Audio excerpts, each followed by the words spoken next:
Hello friends, good morning. नमस्कार। मैं राकेश कुमावत स्वागत करता हूं आपका आपके पसंदीदा लोकप्रिय एजुकेशन चैनल आर के बायोलॉजी क्लासेज सीखकर में। तो दोस्तों, आज के वीडियो में अपन चर्चा करते हैं रेट साइंस जो एग्ज़ाम की अपन बात कर रहे हैं उसमें फिजिक्स का टॉपिक है था अपने ध्वनि, जिसके बारे में अपन ने पढ़ा था। तो उसी से बनने वाले मोस्टली 40 क्वेश्चन जो एग्ज़ाम में पूछने की संभावना रहती है, उन्हीं के ऊपर आज अपन चर्चा करते हैं। तो देखिए, वीडियो चालू करते हैं। वीडियो को लाइक कर दीजिए और जो चैनल पर पहली बार आया वह चैनल को सब्सक्राइब ज़रूर कर लीजिए। तो देखिए, फर्स्ट क्वेश्चन, ध्वनि तरंगों की प्रकृति होती है। तो ध्वनि तरंगों की प्रकृति बतानी है। फर्स्ट ऑप्शन अनुप्रस्थ, सेकंड अनुदैर्ध्य, थर्ड अप्रगामी और चौथा ऑप्शन है विद्युत चुंबकीय। तो जब अपन ने वीडियो पढ़ा था तो आपको अच्छी तरह से बताया था कि ध्वनि तरंगों की जो प्रकृति होती है वह कैसी होती है, अनुदैर्ध्य प्रकृति होती है। सेकंड क्वेश्चन देखिए, निम्न में से कौन सा कथन ध्वनि तरंगों के लिए सत्य है।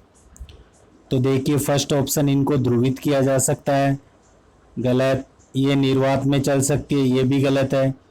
और 0 डिग्री सेल्सियस पर इनकी चाल 332 मीटर प्रति सेकंड हो जाती है, ये बात सही है। उपयुक्त सभी कथन सत्य, ये भी, यानी कि सी ऑप्शन जो होगा वह इसमें सही है। थर्ड क्वेश्चन देखिए फिर, अवश्रव्य तरंगों की आवृत्ति कितनी होती है। ऑप्शन 20 हर्ट्ज से कम, 20 हर्ट्ज से अधिक, 20,000 हर्ट्ज से अधिक या 20 से 20,000 हर्ट्ज। तो अवश्रव्य तरंगों की जो आवृत्ति होती है वह अपन देखते हैं मुख्य रूप से कितनी होती है, 20 हर्ट्ज से कम में होती है। ए ऑप्शन सही है। चौथा देखिए फिर, पराश्रव्य तरंग व ध्वनि तरंग है जिनकी आवृत्ति, पराश्रव्य तरंग व ध्वनि तरंग होती है जिनकी आवृत्ति कितनी होती है, इनकी आवृत्ति 20 किलो हर्ट्ज से क्या होती है, अधिक होती है। अगला क्वेश्चन, पराश्रव्य तरंगे मनुष्य द्वारा सुनी जा सकती है या नहीं सुनी जा सकती है। तो अपने को पता है कि जो पराश्रव्य तरंगे होती है उन्हें मनुष्य नहीं सुन सकता है, बी ऑप्शन सही होगा। अगला क्वेश्चन देखिए फिर, पराश्रवी तरंगों को सबसे पहले किसने सीटी बजाकर उत्पन्न किया था। तो जो ये पराश्रवी तरंगे थी उनको सबसे पहले सीटी बजाकर उत्पन्न किया गया था। ऑप्शन न्यूटन, गाल्टन, हर्ट्ज और फेराडे। तो ये कार्य किया गया था गाल्टन के द्वारा, बी ऑप्शन सही होगा। नेक्स्ट क्वेश्चन, शिकार पर पक्षियों या बाधाओं का पता लगाने के लिए चमगादड़ अथवा डॉल्फिन किस परिघटना का प्रयोग करते हैं। ऑप्शन ध्वनि का अपवर्तन, विस्पंदों का बनना, ध्वनि का प्रकीर्णन और प्रतिध्वनि का निर्धारण। तो ये करते हैं प्रतिध्वनि का निर्धारण, डी ऑप्शन सही है। नेक्स्ट, कीड़ों तथा हानि पहुंचाने वाले तत्वों को घरों से दूर भगाने के लिए प्रयोग में लाया जाता है। तो वो अल्ट्रासोनिक तरंग, रेडियो तरंग, इंफ्रारेड तरंग या सबसोनिक तरंग। तो इनमें से कौन सा काम में लिया जाता है, अल्ट्रासोनिक जो तरंगें होती है उन्हें काम में लिया जाता है, ए ऑप्शन सही है। नेक्स्ट क्वेश्चन देखिए फिर 9 नंबर, ध्वनि का तात्व पिच किस पर निर्भर करता है, आवृत्ति, तीव्रता, वेग और आयाम। तो ध्वनि का जो तारत्व होता है वह डिपेंड करता है मुख्य रूप से आवृत्ति के ऊपर, यानी फर्स्ट ऑप्शन सही है। नेक्स्ट क्वेश्चन देखिए, विमान के आंतरिक भाग की सफाई में किसका उपयोग किया जाता है। तो ऑप्शन दे रखा है, पराश्रव्य तरंग, ऑक्जेलिक अम्ल, अवश्रव्य तरंग और कार्बन डाइऑक्साइड। तो विमान के जो आंतरिक भाग होते हैं उनकी सफाई में जो प्रयोग किया जाता है वो होता है मुख्य रूप से पराश्रव्य जो तरंग होती है उनका उपयोग होता है। 20 हर्ट्ज से 20,000 हर्ट्ज बारंबारता की ध्वनि निम्नलिखित में से क्या है, अल्ट्रासाउंड, इंफ्रासोनिक्स, हाइपरसोनिक और श्रव्य या ऑडिबल ध्वनि। तो इनमें से अपन कहेंगे श्रव्य या ऑडिबल जो ध्वनि है वही अपने 20 हर्ट्ज से 20,000 हर्ट्ज बारंबारता की ध्वनि है।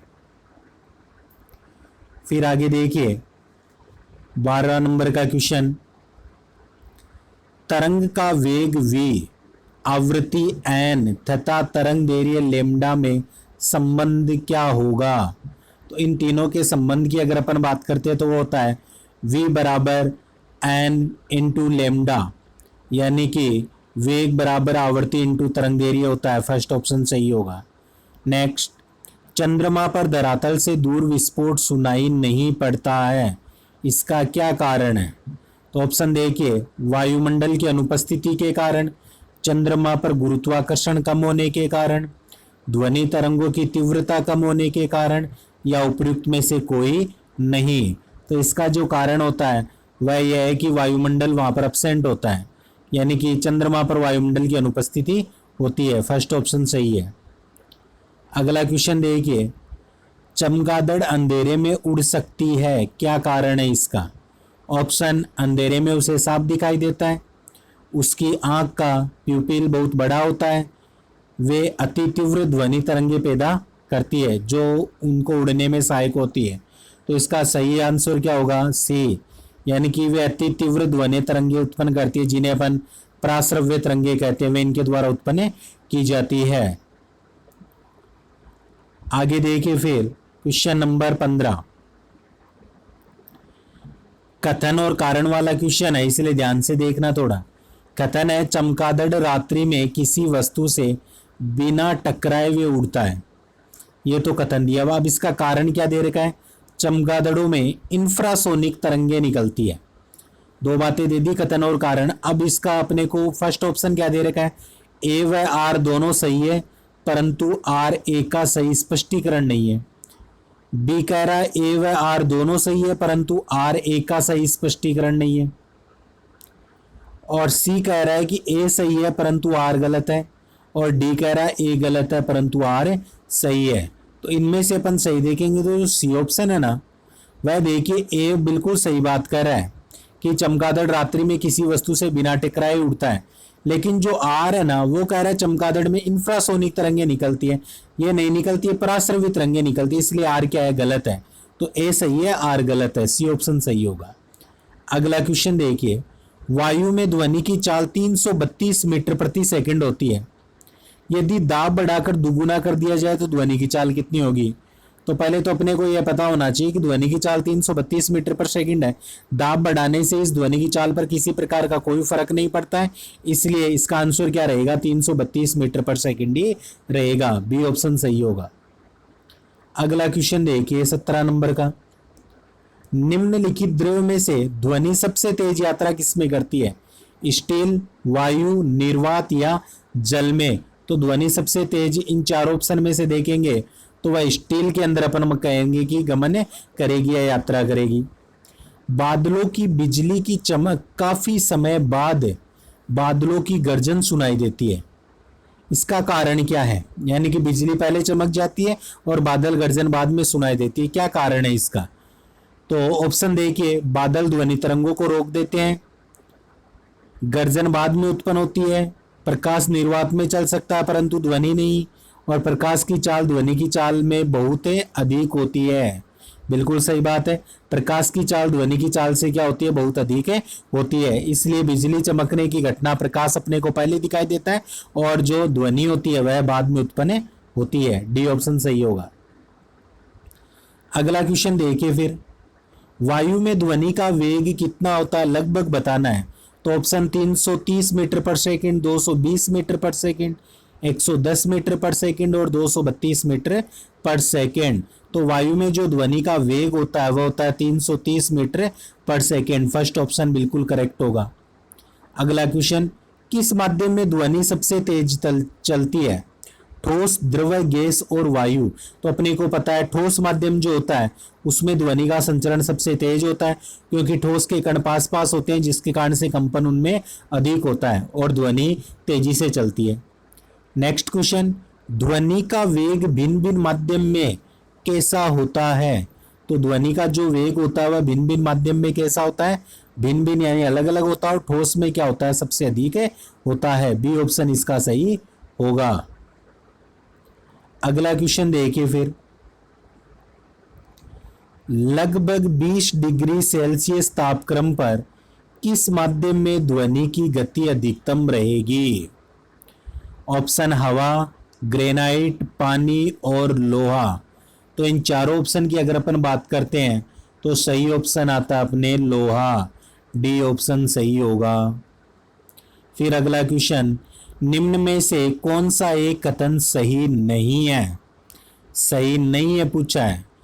तो देखिए, तापमान के बढ़ने पर वायु में ध्वनि का वेग बढ़ता है, बिल्कुल सही बात है। वायु में ध्वनि का वेग दाब पर निर्भर नहीं करता है, यह भी सही है।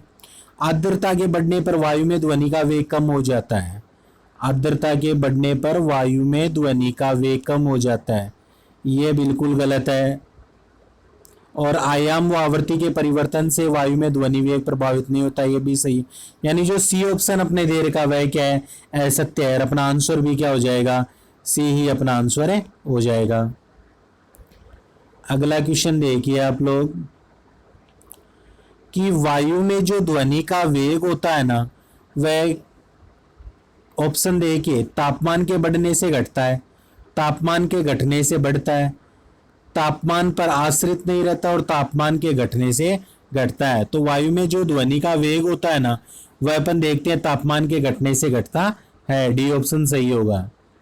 अगला क्वेश्चन कथन और कारण वाला क्वेश्चन है, तो ध्यान से देखना। कथन क्या है कि रेलगाड़ी के इंजन से निकली भाप पहले दिखाई दे पड़ती है और सीटी बाद में सुनाई देती है। बात तो सही है कि रेलगाड़ी के इंजन से जो भाप निकलती है ना, वह तो अपने को पहले दिखाई दे रही है और सीटी बाद में सुनाई दे रही है। अब कारण क्या है कि प्रकाश तरंगों की चाल की तुलना में ध्वनि तरंगों की चाल क्या होती है? बहुत ही कम होती है। यानी प्रकाश तरंग की चाल अधिक होती है और ध्वनि तरंग की चाल क्या होती है? कम होती है। तो अब यहाँ पर देखिए, फर्स्ट ऑप्शन कह रहा है ए व आर दोनों सही है और आर जो है वह एक ही सही व्याख्या भी कर रहा है। बी कह रहा है कि ए तथा आर दोनों सही है परंतु जो आर है वह एक ही सही व्याख्या नहीं कर रहा है। और सी कहता है ए सही है परंतु आर गलत है। तो इनमें से सही क्या बात होगी? यानी फर्स्ट जो ए है वह बिल्कुल सही बात है कि रेलगाड़ी के इंजन से निकली भाप पहले दिखाई पड़ती है और सीटी बाद में सुनाई देती है। और जो आर कारण है वह भी बिल्कुल सही है कि प्रकाश तरंगों की चाल की तुलना में ध्वनि तरंगों की चाल कम होती है। यानी प्रकाश चाल की जो अपन मान सकते हैं वह ज़्यादा होती है और ध्वनि तरंग की चाल कम होती है। यानी ए ऑप्शन होगा वह बिल्कुल करेक्ट होगा। यानी ए व आर दोनों सही है और आर क्या कर रहा है? एक ही सही व्याख्या भी कर रहा है। अगला क्वेश्चन देखिए, फिर 25 नंबर हो गया। 26 नंबर देखिए, पराध्वनिक विमान उड़ते हैं तो ऑप्शन ध्वनि की चाल से, ध्वनि की चाल से कम चाल से या ध्वनि की चाल के अधिक चाल से। चौथा ऑप्शन दिखाई नहीं दे रहा है, मिसप्रिंट हो गया। तो पराध्वनिक विमान उड़ते हैं तो यह कैसे उड़ते हैं? ये ध्वनि की चाल से अधिक चाल से उड़ते हैं, सी ऑप्शन सही होगा। अगला क्वेश्चन देखिए, वस्तु के वेग तथा उसी माध्यम में एवं उन्हीं परिस्थितियों में ध्वनि के वेग के अनुपात को क्या कहते हैं? स्थायित्व संख्या, लेप्लास संख्या, ऑक्टोन संख्या या मेक संख्या। तो उन्हें कहते हैं मेक संख्या के नाम से जानते हैं। क्वेश्चन था वस्तु के वेग तथा उसी माध्यम में एवं उन्हीं परिस्थितियों में ध्वनि के वेग के अनुपात को क्या कहते हैं? तो उसे मेक संख्या कहते हैं। नेक्स्ट क्वेश्चन, मेक अंकों का प्रयोग वेग के संबंध में किया जाता है ध्वनि के, जलयान के, वायुयान के और अंतरिक्ष यान के। तो सही ऑप्शन जो होगा वह होगा वायुयान के। मेक अंकों का प्रयोग वेग के संबंध में किया जाता है, यानी वायुयान में किया जाता है। ध्वनि या ध्वनि प्रदूषण को मापा जाता है, किस में मापते हैं? मापन इकाई बतानी है। फोन, डेसी, डेसिबल और डेसिमल। तो इसे मापा जाता है डेसिबल में। अब कई बार जल्दबाजी में अपन डेसिमल कर देते हैं, लेकिन ध्यान रखना डेसिबल होगा, सी ऑप्शन सही होगा। नेक्स्ट क्वेश्चन देखिए, फिर साधारण बातचीत की ध्वनि की तीव्रता कितनी होती है? यानी साधारण अपन बातचीत कर रहे हैं किसी व्यक्ति से तो उसकी तीव्रता पूछिए ध्वनि की। तो 20 से 30 डेसिबल, 30 से 40 डेसिबल, 50 से 60 डेसिबल या 90 से 100 डेसिबल। तो ये मानी जाती है 60 डेसिबल। अब ऑप्शन में इसके लगभग जो मान होता है वही अपना सही हो जाएगा। तो सी ऑप्शन दे रखा है 50 से 60 डेसिबल, वह सही हो जाएगा। नेक्स्ट क्वेश्चन, ध्वनि की वह विशेषता जो एक मादा ध्वनि को नर ध्वनि से भिन्न करती है क्या कहलाती है? तारत्व, प्रावस्था, गुणता और प्रबलता। तो वह क्या कहलाती है फ्रेंड्स? अपन देखें उसे कहते हैं तारत्व। और तारत्व के कारण ही अपन कह सकते हैं स्त्री तथा पुरुष की आवाज में क्या होती है? भिन्नता पाई जाती है। नेक्स्ट क्वेश्चन देखिए, ध्वनि के किस लक्षण के कारण कोई ध्वनि मोटी या पतली होती है? तो ऑप्शन देखिए, तीव्रता, तारत्व, गुणता और इनमें से कोई नहीं। तो इसका सही ऑप्शन क्या होगा? तारत्व। यानी तारत्व के कारण कोई ध्वनि मोटी या पतली होती है। नेक्स्ट क्वेश्चन देखिए, पुरुषों की अपेक्षा महिलाओं की आवाज अधिक तीक्ष्ण होती है, तीखी होती है, क्योंकि महिलाओं की आवाज का ऑप्शन आयाम कम होता है, आयाम अधिक होता है, तारत्व कम होता है या तारत्व अधिक होता है। तो इसका सही ऑप्शन क्या होगा कि महिलाओं में अपन मानते हैं ध्वनि का जो तारत्व क्या होता है? अधिक होता है, जिसके कारण से उनकी आवाज होती है तीखी या तीक्ष्ण होती है, जबकि पुरुषों की ध्वनि का तारत्व क्या होता है? कम होता है, जिसके कारण से आवाज क्या होती है? मोटी होती है। नेक्स्ट क्वेश्चन देखिए फिर, एक वयस्क पुरुष दे रखा है, एक युवक पुरुष की आवाज की तुलना में छोटे बच्चे की आवाज अधिक प्रिय क्यों लगती है? यानी कि एक युवक पुरुष की आवाज की तुलना में छोटे बच्चे की आवाज अधिक प्रिय क्यों लगती है? कारण देखिए, ऑप्शन फर्स्ट, बच्चे की आवाज का तारत्व पुरुष की आवाज के तारत्व की तुलना में कम होता है। बी कह रहा है कि बच्चे की आवाज का तारत्व पुरुष की आवाज के तारत्व की तुलना में अधिक होता है। सी ऑप्शन कहता है बच्चे में अधिक ताकत होती है और डी ऑप्शन कह रहा है उपयुक्त में से कोई सही नहीं है। तो इसका जो सही ऑप्शन होगा वह क्या होगा? अपना बी ऑप्शन। यानी कि बच्चे की आवाज का जो तारत्व होता है ना, वह पुरुष की आवाज के तारत्व की तुलना में क्या होता है? अधिक होता है, जिसके कारण से एक छोटे बच्चे की आवाज क्या होती है? एक युवक पुरुष की तुलना में अपने को अच्छी लगती है। बी ऑप्शन इसका सही होगा। तो स्टूडेंट्स, ये थे मोस्टली ध्वनि से बनने वाले 34 क्वेश्चन। ये क्वेश्चन आपको कैसे लगे कमेंट्स में ज़रूर बताइए। अच्छे लगे तो वीडियो को लाइक कर दीजिए और ज़्यादा से ज़्यादा शेयर ज़रूर कीजिए, ताकि तैयारी करने वाले सभी स्टूडेंट्स को फ़ायदा मिल सके। विशेषकर जो रीट सी टेट की तैयारी कर रहे हैं उनके पास वीडियो को ज़्यादा से ज़्यादा शेयर ज़रूर कीजिए। जो चैनल पर पहली बार आए हैं उन्हें कहूँगा चैनल को सब्सक्राइब करके बेल आइकन ज़रूर दबाइए। और भी आपको रीट संबंधी वीडियो चाहे तो डिस्क्रिप्शन लिंक में आप जाकर वहाँ देख सकते हो, या अपने चैनल की प्लेलिस्ट पर भी आपको biology, physics, chemistry, previous paper सब प्रकार के वीडियो आपको उपलब्ध मिल जाएंगे। तो वीडियो देखने के लिए आप सभी का दिल से धन्यवाद। मिलते हैं अगले वीडियो में एक नए टॉपिक के साथ। तब तक के लिए जय हिंद, जय भारत।